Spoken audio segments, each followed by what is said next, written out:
Hello दोस्तों, बेलिज्म academy YouTube channel में आपका फिर से बहुत बहुत स्वागत है। दोस्तों, आज के इस वीडियो में हम मोस्ट इंपॉर्टेंट क्वेश्चंस को सॉल्व करने वाले हैं जो कि आपके यूपी टेट, सुपर टेट, साथ ही साथ आपके यूपी पीटी एग्जाम के लिए मोस्ट इंपॉर्टेंट है। दोस्तों, इस वीडियो में मैंने सारे क्वेश्चन सेलेक्टेड लिए हैं जो कि आपके सिलेबस पर बेस्ड होंगे, साथ ही साथ आपके प्रीवियस ईयर क्वेश्चन पर बेस्ड होंगे। तो वीडियो को ध्यान से देखिएगा और वीडियो के लास्ट में मुझे जरूर बताएगा कि आज के इस वीडियो में आपके कितने क्वेश्चन सही हुए। तो बिना देरी करते हुए चलिए शुरू करते हैं सबसे पहले क्वेश्चन से। सबसे पहला क्वेश्चन है, इंदिरा गांधी हवाई अड्डा कहाँ स्थित है? ऑप्शन आपके सामने कोलकाता, ऑप्शन बी नई दिल्ली, ऑप्शन सी मुंबई या फिर ऑप्शन डी मद्रास। इसका सही आंसर हो जाएगा ऑप्शन बी नई दिल्ली। दोस्तों, याद रखिएगा कि इंदिरा गांधी हवाई अड्डा जो है वो नई दिल्ली में स्थित है। अगर आपसे पूछा जाता है कि सुभाष चंद्र बोस हवाई अड्डा कहाँ पर स्थित है तो याद रखिएगा कोलकाता में है। अगला क्वेश्चन, रबड़ को कड़ा करने के लिए उसमें क्या मिलाया जाता है? ऑप्शन आपके सामने गंधक, option B potash, option C magnesium या फिर ऑप्शन डी कार्बन। इसका सही आंसर हो जाएगा ऑप्शन ए गंधक। दोस्तों, याद रखिएगा कि जो रबड़ प्राकृतिक रबड़ होता है वो ज़्यादा स्थायित्व नहीं होता, उसको स्थायित्वता प्रदान करने के लिए उसमें गंधक यानी कि सल्फर मिलाया जाता है और इस क्रिया को वल्कनीकरण कहा जाता है। तो याद रखिएगा, रबड़ को कड़ा करने के लिए उसमें सल्फर मिलाया जाता है यानी कि गंधक मिलाया जाता है। अगर आपसे पूछा जाता है कि क्लोरोफिल में कौन सी धातु पाई जाती है तो याद रखिएगा मैग्नीशियम धातु पाई जाती है। नेक्स्ट क्वेश्चन है, राष्ट्रपति शासन का वर्णन किस अनुच्छेद में किया गया है? ऑप्शन आपके सामने 345, ऑप्शन बी 352, ऑप्शन सी 356 या फिर ऑप्शन डी 360। इसका सही आंसर हो जाएगा ऑप्शन सी 356। दोस्तों, याद रखिएगा कि भारतीय संविधान के अनुच्छेद 352 में राष्ट्रीय आपातकाल का वर्णन है, 356 में राष्ट्रपति शासन का वर्णन है और अनुच्छेद 360 में वित्तीय आपातकाल का प्रावधान है। तो याद रखिएगा, ये पूछे जाते हैं। अगला क्वेश्चन, उच्चतम न्यायालय यानी कि सुप्रीम कोर्ट के न्यायाधीशों की सेवानिवृत्ति की अधिकतम आयु कितनी होती है? ऑप्शन आपके सामने 60 वर्ष, ऑप्शन बी 62 वर्ष, ऑप्शन सी 65 वर्ष या फिर ऑप्शन डी 70 वर्ष। इसका सही आंसर हो जाएगा ऑप्शन सी 65 वर्ष। दोस्तों, याद रखिएगा कि उच्चतम न्यायालय यानी कि सुप्रीम कोर्ट के न्यायाधीशों की सेवानिवृत्ति की जो अधिकतम आयु होती है वो 65 वर्ष होती है और याद रखिएगा कि हाई कोर्ट यानी कि उच्च न्यायालय के न्यायाधीशों की सेवानिवृत्ति की जो आयु होती है वो 62 वर्ष होती है। तो दोनों क्वेश्चन अलग अलग है, पूछे जाते हैं। अगला क्वेश्चन, मानव शरीर में रक्त की अपर्याप्त आपूर्ति को क्या कहा जाता है? यानी कि जब मनुष्य के शरीर में रक्त की पूर्ति अच्छी तरीके से नहीं हो पाती यानी कि आपूर्ति सही से नहीं हो पाती तो इसे क्या कहा जाता है? ऑप्शन आपके सामने anaemia, option B ischaemia, option C trachoma या फिर ऑप्शन डी वेरी। इसका सही आंसर हो जाएगा ऑप्शन बी इस्कीमिया। दोस्तों, याद रखिएगा कि जब मनुष्य के शरीर में रक्त की अपर्याप्त आपूर्ति होती है तो इसको इस्कीमिया कहा जाता है। अगर आपसे पूछा जाता है कि हीमोग्लोबिन की कमी से कौन सा रोग हो जाता है तो याद रखिएगा एनीमिया रोग हो जाता है। और अगर आपसे पूछा जाता है कि विटामिन बी की कमी से कौन सा रोग हो जाता है तो याद रखिएगा बेरी हो जाता है। अगला क्वेश्चन, एलिफेंटा दर्रा कहाँ स्थित है? ऑप्शन आपके सामने भारत, ऑप्शन बी चीन, ऑप्शन सी तिब्बत या फिर ऑप्शन डी श्रीलंका।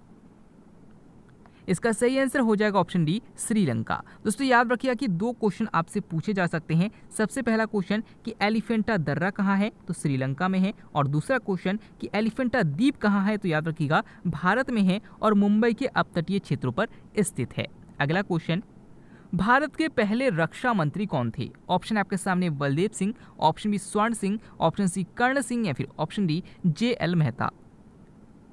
इसका सही आंसर हो जाएगा ऑप्शन ए बलदेव सिंह। दोस्तों, याद रखिएगा कि जो भारत में संविधान में जो संविधान लागू कर दिया गया उसके बाद जो पहली मंत्री परिषद बनी थी उसमें टोटल 36 सदस्य थे। तो ये भी पूछा जाता है कि पहली मंत्रिमंडल में कितने सदस्य थे तो याद रखिएगा 36 सदस्य थे।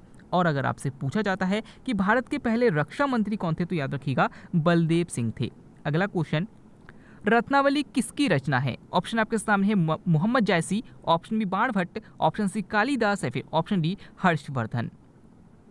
इसका सही आंसर हो जाएगा ऑप्शन डी हर्षवर्धन। दोस्तों, याद रखिएगा कि प्रियदर्शनी, रत्नावली और नागानंद ये तीनों रचनाएं जो है वो हर्षवर्धन की है। अगर आपसे पूछा जाता है कि द्वितीय अशोक यानी कि दूसरा अशोक किसे कहा जाता है तो याद रखिएगा हर्षवर्धन को ही कहा जाता है। और अगर आपसे पूछा जाता है कि सबसे पहली बार कुंभ मेले को किसने प्रारंभ किया था तो याद रखिएगा हर्षवर्धन ने ही प्रारंभ किया था। अगर आपसे पूछा जाता है कि मलिक मोहम्मद जायसी की प्रमुख रचना कौन सी है तो याद रखिएगा पद्मावत है। अगला क्वेश्चन, ब्रेल लिपि की खोज किसने की थी? ऑप्शन आपके सामने है George Prinsep, option B Louis Braille, option C Tim Berners Lee या फिर ऑप्शन डी जॉन मिल। इसका सही आंसर हो जाएगा ऑप्शन बी लुई ब्रेल। दोस्तों याद रखिएगा कि ब्रेल लिपि की शुरुआत लुई ब्रेल ने की थी। ये खुद भी अंधे थे और अंधे लोगों की शिक्षा के लिए, उनकी लिपि के लिए लुई ब्रेल ने ब्रेल लिपि की खोज की थी। और अगर आपसे पूछा जाता है कि ब्रेल दिवस कब मनाया जाता है तो याद रखिएगा 4 जनवरी को मनाया जाता है। अगला क्वेश्चन, बंगाल का आतंक किसे कहा जाता है? ऑप्शन आपके सामने जलकुंभी, ऑप्शन बी बाढ़, ऑप्शन सी तूफान या फिर ऑप्शन डी ज्वालामुखी। इसका सही आंसर हो जाएगा ऑप्शन ए जलकुंभी। दोस्तों याद रखिएगा कि जलकुंभी जो ऐसे पौधे जो कि नदियों में पाए जाते हैं और ये क्या करते हैं कि ये पौधे नीचे की ऑक्सीजन को खींच लेते हैं, जिस कारण से नीचे के जल में यानी कि नदियों के जल में, तालाबों के जल में ऑक्सीजन की कमी हो जाती है और नीचे सारे जीव मरने लगते हैं। और इसी कारण से याद रखिएगा कि जलकुंभी को बंगाल का आतंक कहा जाता है। इंपॉर्टेंट है, याद रखिएगा। अगला क्वेश्चन, कुकिंग गैस का प्रमुख घटक कौन सा है? ऑप्शन आपके सामने propane plus butane, option B propane और मीथेन, ऑप्शन सी मीथेन और ब्यूटेन या फिर ऑप्शन डी इनमें से कोई नहीं। इसका सही आंसर हो जाएगा ऑप्शन ए प्रोपेन और ब्यूटेन। दोस्तों याद रखिए कि बहुत अच्छा क्वेश्चन है, बार बार पूछा जाता है। सबसे पहला क्वेश्चन आपसे पूछा जाता है कि जो कुकिंग गैस है उसको क्या कहा जाता है, तो याद रखिएगा एलपीजी कहा जाता है। और दूसरा क्वेश्चन आपसे ये पूछा जाता है कि एलपीजी का फुल फॉर्म क्या है, तो याद रखिएगा लिक्विफाइड पेट्रोलियम गैस यानी कि द्रवीभूत पेट्रोलियम गैस। अगर आपसे पूछा जाता है कि इसमें कौन कौन सी गैसें होती है, तो याद रखिएगा प्रोपेन और ब्यूटेन होती है। और इसमें भी याद रखिएगा कि ब्यूटेन की मात्रा सबसे अधिक होती है यानी कि लगभग 60% होती है। अब अगला क्वेश्चन आपसे ये पूछा जा सकता है कि जो एलपीजी गैस है इसमें गंध को करने के लिए यानी कि जिसमें गंध मिलाने के लिए इसमें क्या मिलाया जाता है, तो याद रखिएगा कि जो कुकिंग गैस है इसमें कोई गंध नहीं होता, लेकिन इसमें अलग से गंध मिलाया जाता है जिसे हम एथाइल मर्क्यूप्टन कहते हैं। तो ये भी आपसे पूछा जाता है कि कुकिंग गैस को गंध युक्त बनाने के लिए उसमें क्या मिलाया जाता है, तो याद रखिएगा एथाइल मर्क्यूप्टन मिलाया जाता है। अगला क्वेश्चन, फुलहर झील किस राज्य में स्थित है? ऑप्शन आपके सामने Uttar Pradesh, option B Bihar, option C Madhya Pradesh या फिर ऑप्शन डी गुजरात। इसका सही आंसर हो जाएगा ऑप्शन ए उत्तर प्रदेश। दोस्तों याद रखिएगा कि जो फुलहर झील है ये उत्तर प्रदेश के पीलीभीत में स्थित है और इसी फुलहर झील से याद रखिएगा कि गोमती नदी का उद्गम होता है। तो याद रखिएगा ये आपसे पूछा जाता है कि फुलहर झील कहाँ पर है, तो याद रखिएगा उत्तर प्रदेश में है। अगला क्वेश्चन, एंटोमोलॉजी का संबंध किसके अध्ययन से है? ऑप्शन आपके सामने कीटों से, ऑप्शन बी सर्पों से, ऑप्शन सी छिपकलियों से या फिर ऑप्शन डी शैवालों से।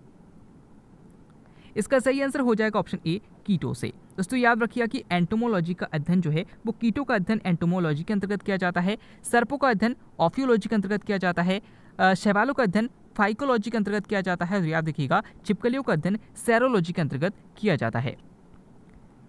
नेक्स्ट क्वेश्चन है, वन अनुसंधान संस्थान कहाँ स्थित है? ऑप्शन आपके सामने Shimla, option B Shillong, option C Dehradun या फिर ऑप्शन डी लखनऊ। दोस्तों इस क्वेश्चन का आंसर आपको मैं कमेंट के द्वारा बताना है। आज के इस वीडियो में आपके कितने क्वेश्चन सही हुए, साथ ही साथ आज का वीडियो आपको कैसा लगा कमेंट करके जरूर बताइएगा। अगर आपको इस वीडियो से कुछ भी नया सीखने को मिला तो हमें कमेंट करके जरूर बताइएगा। आपका एक कमेंट हमें मोटिवेट करता है। अगर आप फेसबुक पेज और टेलीग्राम ग्रुप को ज्वाइन करना चाहते हैं तो डिस्क्रिप्शन में लिंक दिया गया है, वहाँ से आप ज्वाइन कर सकते हैं। हम फिर से लौटेंगे एक नया नेक्स्ट वीडियो लेकर, तब तक के लिए देखते रहिए, सीखते रहिए।